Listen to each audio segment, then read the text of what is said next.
Hello, you wonderful people. Right now I'm in a Toho Cinemas, which looks like a theme park entrance, but it's a movie theater. And I know this is old news, but I do really want to see a 4D movie out here because it looks ridiculous. They have so many things. You might be familiar with Toho. They're the people that release the Godzilla movies. But I don't want to talk about Godzilla. I want to talk about Guardians of the Galaxy 2 and the new ride. But in my personal opinion, it's not really polite to talk about films in a lobby of a theater. So I'm going to get out of here and go someplace a little quieter. Whoa, wait a minute. We're getting Wendy's in Japan? Well, I think there's one in Tokyo, but we're getting one in Osaka? I'm down with that. Looks nothing like a Wendy's burger I've ever seen, but that's cool with me. Before we talk about the movie, I really want to talk about that ride, the Guardians of the Galaxy Mission Breakout, that's at Disney's California Adventure. Boy, that ride looks boss. They have an animatronic Rocket Raccoon, a rethemed Tower of Terror, which I believe has multiple versions and multiple songs that you might hear Chris Pratt's character, Star-Lord, listen to. Looks pretty awesome, and I think a worthy successor to the Twilight Zone name, though I feel some sort of connection to the Twilight Zone ride because I really enjoyed that ride as a kid. But the one in California is a little subdued compared to the one in Florida. Like, it literally just starts off and you're in the same channel, where the one in Florida, you're actually moving, jucking and weaving in your elevator, which I think is a big difference. So I think the nuded version over in Disneyland is okay, but not as good as the one in Florida. But with the Guardians of the Galaxy, it's fun. And I think Drax, at least in the version I saw online, stole the show. By the way, all the images that you're seeing here are from Inside the Magic. I got permission to use the footage. And if you guys want to see more and the full ride, check out that website, InsideTheMagic.com.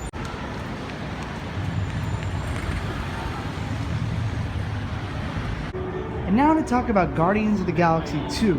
Before I go on, I want to mention that this is pretty much going to be all spoiler-ridden. So if you haven't seen the movie yet, go ahead, check it out, and form your own opinion. Come back to the video later. And if you don't want to do that, just sit there like this giant frog and keep on listening. Yeah, I'm listening. And also going into this, remember, I've seen most of the Marvel Cinematic Universe movies, and for the most part, I enjoy them, but sometimes I feel a little disappointed by them. For example, I think Civil War was pretty bland until the big airport action sequence, and then after that, it became bland again. But even though sometimes the Marvel movies kind of disappoint me, I still see them. But Guardians of the Galaxy is Marvel's exception movie. It doesn't follow by the same rules, and it's hard to identify Star-Lord or Drax the Destroyer with Spider-Man and Captain America. Now, eventually they will cross over, especially in the upcoming Avengers movie. I don't know if it's part 1 or part 2. You guys probably know better than I do. But I think that the film is very grounded, even though it takes place in something that's very alien to all of us, outer space. In the first movie, Peter Quill, Star-Lord, loses his mother, which is something that we can all identify with. It's something that, it's sad, it's internal. You know, you're losing a maternal parent, that's sad. And all the main characters that he meets are basically a ragtag group of people that wouldn't really work well together, but somehow they do. When one of them is down, the other one helps him out or takes him down another peg, but they all come together in the group, becoming the Guardians of the Galaxy. And I thought that the first movie was an interesting blend of amazing visuals, great storytelling, and a fantastic soundtrack, making old songs new again and accessible to younger people. Then the second movie came out. After 3 years of waiting, we finally got Guardians of the Galaxy 2, which is a very good movie. It's well done, and for Marvel, it's definitely an A. And I think that the directing of James Gunn, who started off working on Troma films, which I watched The Toxic Avenger for the first time just to prepare myself for Guardians of the Galaxy 2. He wrote Romeo and Juliet, which I tried to watch, but it's almost unwatchable. I heard that they tried to get a Toxic Avenger reference into the new Guardians of the Galaxy movie, but it didn't make it in.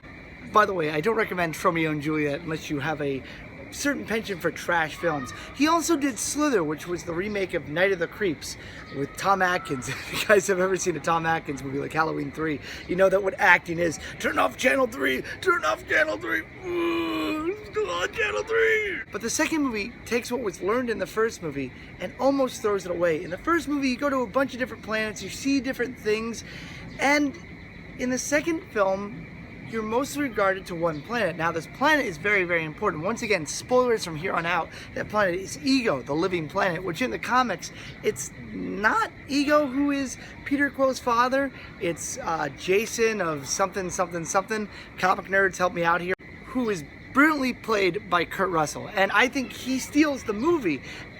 But it also lessens the story aspect because you lose a lot of the travel and the fun that was so exciting about the first movie, because you're going to all these new places, and then in this movie you're stuck on one single planet for the majority of the movie. Also, Yondu, that blue guy that can control that arrow, he's got a huge focus in this movie. In the second one, he was like a minor bad guy. He was a slight good guy. This one, they try to change his arc. Even Sylvester Stallone tries to come over and say, hey, you're doing this all wrong. Let me help you out here. Which, by the way, my friend was in the background of that. Congratulations to my buddy Andy. We worked together at Howling Hornets together. Congratulations for making it into Guardians of the Galaxy 2. Yay! But I think that the story is too focused on one planet. In the first film, we were going everywhere. We started off on Earth, we went to a bunch of different planets, flew around the galaxy, came back to the same planet at the end to try to fight Ronan the Accuser, Lee Pace's character, who, why isn't that guy super famous? He was amazing. He's amazing in the movie The Fall. If you haven't seen that, check it out. But in this movie, you're stuck on one planet. Of course, that planet fits in the story because Star-Lord's father is that planet, which is kind of weird to think about. And his goals seem completely crazy when you're looking at it. Like, he's a god. He's basically a god. He finds life, and now he says, you know, I don't like it anymore. I just want to be the ultimate being. Which sounds insane, but if you have all the power in the world, why would you want to share it, right?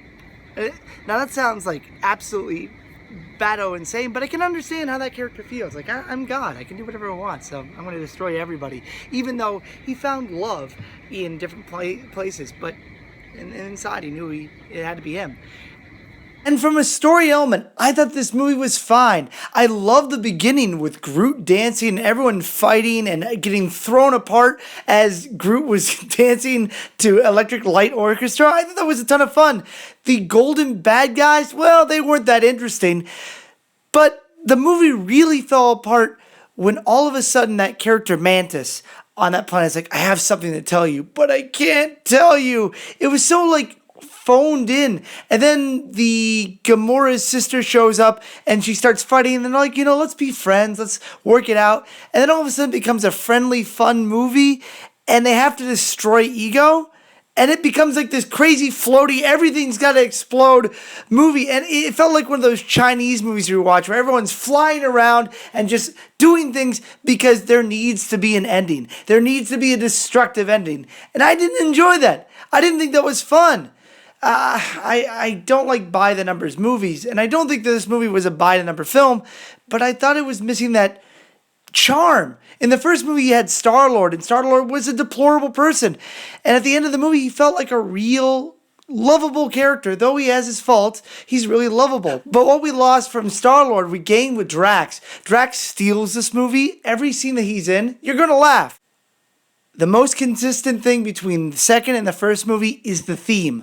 Family. Even though you might have a biological family, it's your friends that may become your family. In the first movie, it was about a group of people that don't belong together trying to save the galaxy and working together and learning new things about them and becoming a team. The second one was actually meeting one character's father, who turns out to be a god.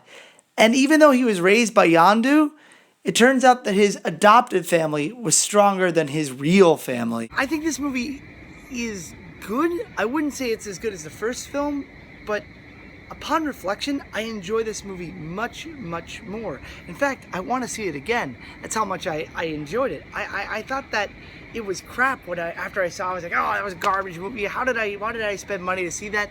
And after a while, I thought about it. I thought about the messages that were in the film, and I think it's a pretty decent movie. And apparently, the generator behind me agrees with me as well.